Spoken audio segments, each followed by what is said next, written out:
هدیه روز گنجشک کوچکی را دید که نمیتوانست پرواز کند. هدیه آرام او را برداشت و گفت من کمک میکنم. هدیه با کمک عمه بری گنجشک خانه ساخت. روزانه به گنجشک دانه میداد. گنجشک کم کم جور شد. سوله به خانه هدیه آمد.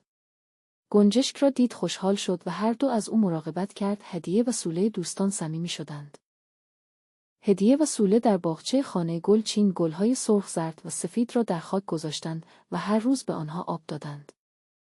شب باران شدیدی شد. هدیه نگران گلها شد، گفت کاش گلها خراب نشده باشند. صبح به باغچه رفت و گلها سالم بود. یک روز پروانه به باغچه آمد.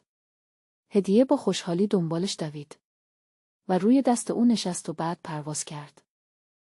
عمه هدیه گفت هر کسی که مهربان باشد دوستان پیدا می کند. هدیه تصمیم گرفت مهربان باشد و اسباب بازیهایش را شریک کند. پدر هدیه گودی پران ساخت. هدیه و سوله به دشت رفتند و گودی پران را در آسمان رها کردند و خندیدند.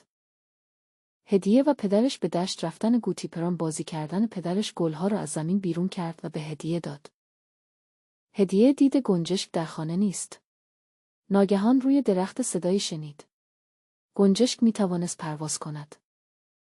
همه گلها شکوفه کردن. خانواده هدیه در باغچه جشن کوچکی گرفتند و از دیدن گلها لذت بردند. شب هدیه به ستاره ها نگاه کرد و گفت دوست دارم همیشه مهربان باشم. مادرش گفت قلب مهربان تو دنیا را زیباتر می کند.